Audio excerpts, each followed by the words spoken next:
nous avons suivi avec beaucoup d'attention l'intervention tant de la partie civile que celle de la partie prévenue. Mais ce que nous avons pu retenir, surtout de l'intervention de la défense, c'est que la défense n'a pas pu rencontrer le rapport d'expertise médicale qui lui est opposé. Le rapport d'expertise médicale qui lui est opposé démontre à suffisance des faits que le regretté Kabeya est mort de traumatisme crânien à la suite des coups des objets contendants. C'est clair. Au lieu de rencontrer ce rapport, la défense s'est mise à errer. Au lieu de rencontrer le rapport, tantôt le regretté Kabeya est mort à l'auditorat, et les conditions de détention de Durand ne sont pas bonnes. Et au lieu de rencontrer le rapport, le ministère public détient des certificats de décès. Quelle est la raison? Rencontrer le rapport médical. À ce stade, on examine le rapport. Il était question de rencontrer le rapport médical. C'est la question de la Cour. Mais les autres aspects, le médecin, on doit poser la Cour en faisant la réquisition au médecin légiste. C'était pour nous donner la cause du décès. La question de la Cour adressée au médecin légiste est claire. Par rapport à la cause du décès du prévenu, à la cause du décès du regretté Kabeya Fiston. Et le rapport a été détaillé et clair par rapport à cette cause. Mais même si le médecin s'est attendu dans son rapport en apportant d'autres aspects, mais le médecin déjà a martelé en démontrant que c'est à la suite d'un corps contendant que le monsieur a été blessé et qu'il y a eu des traumatismes crâniens. Et ça c'est à la suite même, ça collabore avec les faits. Les faits que la Cour examine ne sont pas des faits isolés. Il y a eu des témoins. Il y a eu leur propre aveu. Comment, dans quelles conditions, de quelle manière ils ont pu arrêter Kabeya. Mais tout ça mis ensemble, ça apporte les résultats de l'expertise. Ce sont des faits qui corroborent. Donc, dès là, chercher un raccourci, un raccordement frauduleux pour dire non, ce sont les conditions de détention. Mais les sites devant prévenir sont à l'auditorat, sont détenus à l'auditorat il y a un mois. Combien d'entre eux sont décédés? Ils sont décédés. Combien d'entre eux? Si c'est par rapport aux conditions de détention, on aurait déjà compté quelques morts parmi eux. Mais or, ce n'est pas le cas. Ce qui démontre à suffisance que l'argument qu'ils ont soulevé quant à ça, c'est un argument fallacieux et qui ne peut en aucune manière se justifier. La cause du décès est claire et connue et le médecin l'a très bien stigmatisé. Et nous en tenons là-bas. Merci.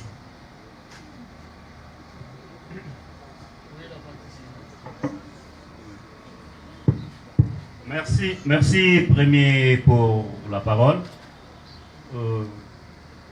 Le rapport médical du professeur Tsomba est très clair. Très clair, quand je dis très clair, comme l'eau de la roche. 12 avocats ont défilé ici, de la partie prévenue. Personne ne vous dit est-ce qu'il réfute ces rapports ou il accepte les rapports. On devait se poser la question, est-ce qu'il réfute ces rapports ou bien ils épousent totalement ou partiellement ces rapports? Ça c'est de 1. EDD, toutes ces péroraisons, vous verrez que il fait une politique de rétropédalage pour nous ramener à l'auditorat. Mais si à l'auditorat il y avait une instruction, c'était préjudictionnel, nous sommes devant la cour. Donc devons-nous rétropédaler après 4 audiences où la cour est suffisamment éclairée pour aller chercher des conditions de détention? Est-ce qu'on critique les rapports ou bien on critique les conditions de détention? Le docteur a bien dit que le fait qu'Abéansenda Fiston est mort suite au traumatisme crânien encéphalique. Il a ajouté l'hémorragie sous-dirale. Bon, peut-être sur le français ou bien les mots techniques. J'ai compris, un confrère a demandé que les professeurs, allez-y comprendre que c'est un professeur qui avait ces rapports, que les professeurs pouvaient venir pour nous expliquer. Mais nous sommes en plein 21e siècle, prenez votre dictionnaire, tapez. Confrère, les rapports sont tellement clairs, clairs comme l'eau, que je me ferai compléter par mes confrères. C'est toute une litanie des robes, donc allez-y comprendre. Merci. Votre honneur, merci surabondamment. Peut-être qu'à développer notre confrère, lui qui est pédagogue, qui passe tout son temps limité en enseignant, c'est bien. Votre honneur, nous avons, avant bien de venir à la rencontre de tous ceux qui semblaient être des arguments, mais néanmoins, il n'en est pas un, sollicité de votre cour une objection. Ce procès est en télévision. Le monde nous suit. Je suis avocat, agissant, et je suis comme quelqu'un d'une profession libérale, autant que mes confrères de l'autre côté. Libre d'avoir un autre engagement, une autre activité, si cela ne freine pas la loi cadre qui gère, qui organise et qui font fonctionner les barreaux. Jusqu'à ce stade. Dire aux avocats de la victime qu'ils auraient un problème personnel avec Madame le Premier ministre dans nos propos, c'est une offense. Au contraire, c'est Madame le Premier ministre qui a quelque chose dans la mort de Fiston Kabeyasenda. L'avocat qui vient de soulever le doigt est conseiller de Madame le Premier ministre, envoyé pour le besoin de la cause protéger son image dans ce procès. Comme vous dites, nous connaissons, on travaille tous, nous connaissons, mon cher. Puisque vous voulez qu'on en arrive là, la mort, on a demandé 5 000 $ pour l'autopsie. Qui a payé? Le conseil financier de qui est allé payer la mort? Ce n'est pas de Madame Premier ministre. Non. Alors, vous voulez qu'on en arrive jusque-là? Non. Maître. Il faut retirer. Je retire votre honneur. Sans vous engager, je retire et je ferme même la parenthèse. Okay. Je vous donne ma parole, je retire. C'est déjà lâché. Enregistré. Et bientôt, ce genre de propos risque. Ce serait déjà dans les réseaux sociaux et ça risque de semer une grosse confusion. Alors, écoutez l'information exacte. L'expertise a coûté 1 000 $. 1 000 $. Ce n'est même pas le gouvernement à travers ses ministères.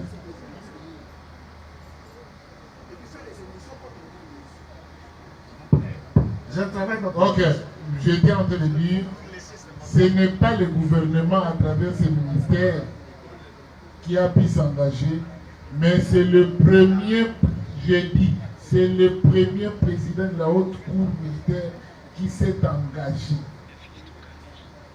Il a payé l'argent et les récits délivrés à cet effet se trouvaient dans nos archives. Donc il ne faut pas raconter ici les histoires de n'importe comment, ça risque de sombrer l'image de la justice militaire. Figurez-vous que le gouvernement, d'une manière ou d'une autre, soit impliqué à travers le ministère de l'Intérieur. Et que c'est le même ministère, c'est le même gouvernement qui finance l'audience ou une partie de cette audience. Quelle serait l'indépendance de la justice? Donc, La Cour accepte. Oui, la Cour accepte votre indulgence.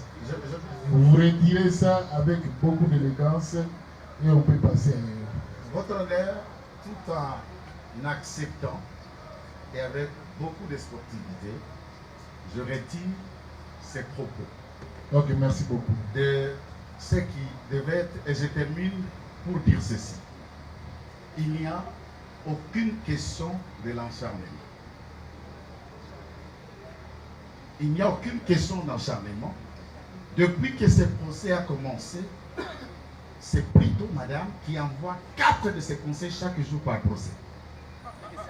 Ok, Ça, il faut qu'on note. Écoute. Et si c'est lui, si c'est elle qui s'en charge de la mort de l'autre, on constate. S'ils veulent faire les yeux doux à la dame, non. Non, écoutez. Non. Écoutez, maître. Ils sont payés pour faire les yeux doux. Non, nous travaillons pour que la justice Ou bien triomphe on vous et arrache que la la vérité parole. éclate. Vous n'obéissez pas à la Cour, on vous arrache la parole. On est à la cour. Ok. La Cour reçoit les avocats ici. Madame n'est ni partie au procès pour être représentée ou assister. Donc les avocats qui viennent ici, chacun ce qui les concerne, il sait très bien la raison de sa présence ici. Vous êtes là pour les comptes des parties civiles. Et le monsieur qui vous pointez est venu et a fait sa comparution pour le compte des prévenus. Donc, il n'y a pas à mettre sur son dos une lourde responsabilité que la Cour n'a pas pu acter. Je crois qu'on s'est compris. Nous sommes On est à la cour. On est à la cour. Ne nous égarez pas du processus. On est suffisamment avancé. Bientôt, on va atterrir. Non, si tu prends la parole, il va réagir. Non, je n'y revenais pas. Pendant qu'il parlait, ne prenez pas la parole. Il garde son petit mot. Quand il aura la parole, il parlera. Votre honneur, nous avions la parole et nous sommes en train d'ajouter ces abondements. Écoutez, il termine ce qu'il a dit. Exactement. Et lorsque vous aurez à prendre la parole, vous allez glisser vos histoires. Nous faisons honneur à la cour et je ne voudrais pas donner l'image de discuter avec la cour, votre honneur. J'étais en train d'attendre les arguments qui ont été suffisamment développés par les amis qui défendent M. Doumbia Major et ses amis sur l'idée, laquelle idée de requalifier le fait tel qu'a été soutenu. L'aération, et il serait tombé ou succombé, et cet objet parlant de contendant, ce n'est qu'une chute de là où ils l'ont amené. Le raisonnement le plus élémentaire, c'est d'imaginer. Et cette question avait été soulevée lors d'une audience passée.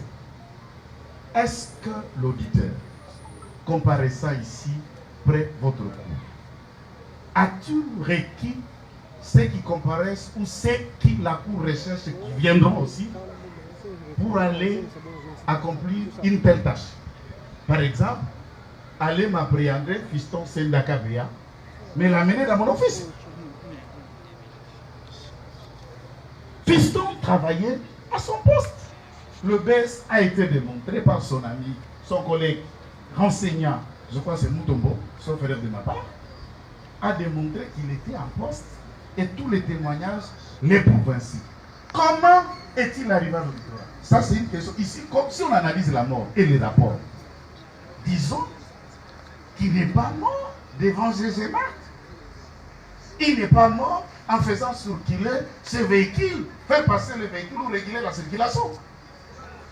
Il se trouve être mort loin de son lieu de travail, qui est l'œuvre de Doumbia et compagnie. C'est ça le débat.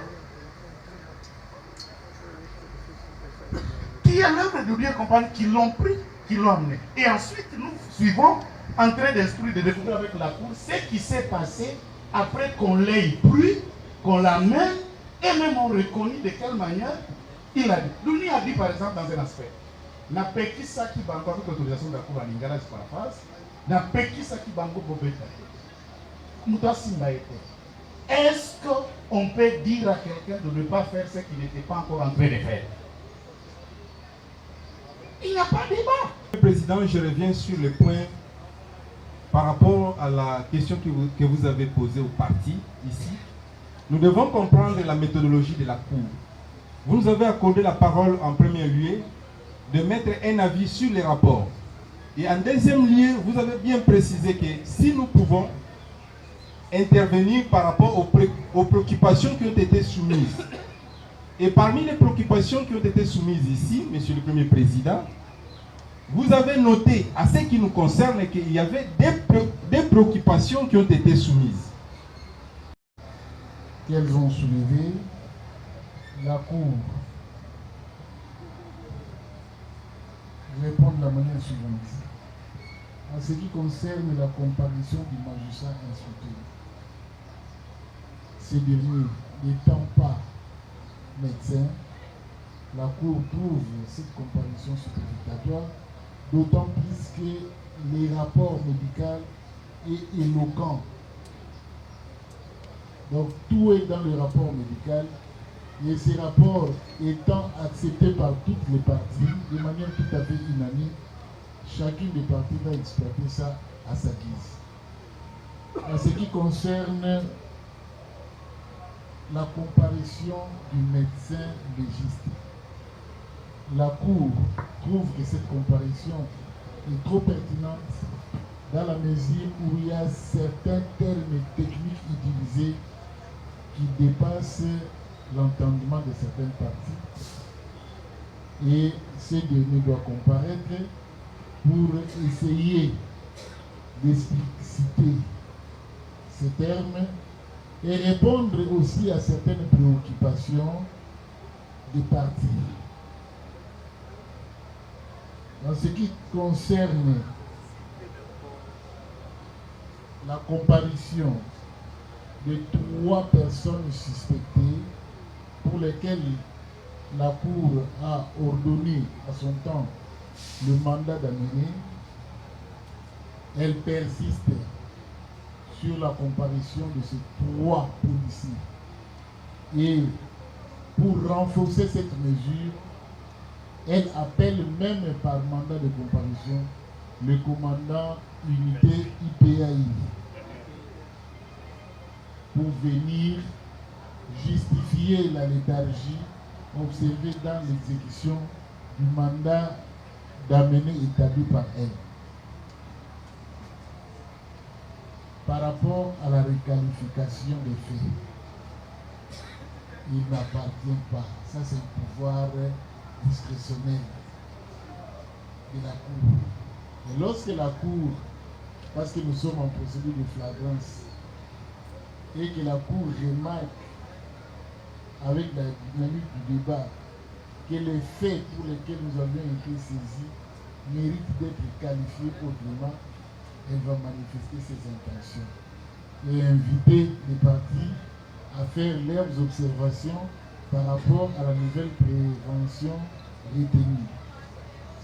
Donc, plus rien n'étant inscrit à l'audience de ce jour, la Cour renvoie l'affaire au lundi pour nous permettre de faire parvenir nos exploits acquis des droits avec la bénédiction de la haute communauté.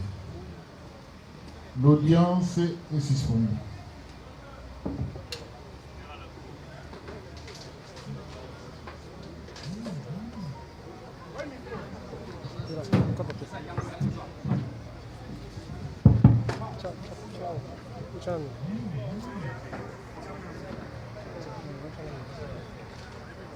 Cours militaire, debout. Yeah, mort. Yeah, off. Centre. Ok, homme. Immobile. Mais c'est le premier président de la Cour militaire Kinshasa Gombe. Mon colonel, audience de séjour est levée. L'audience est suspendue. La Cour en vos autres, mon colonel.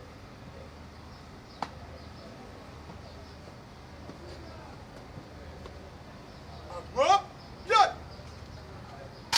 Hop. biso toloba mingi te mosala nde makambo. Abonnez massivement la chaîne France King TV et pas Yannick Wenge Yannick Wenge Béton. Doit s'abonner kuna boyoka masolo puis ya politique, masolo ya Congo, masolo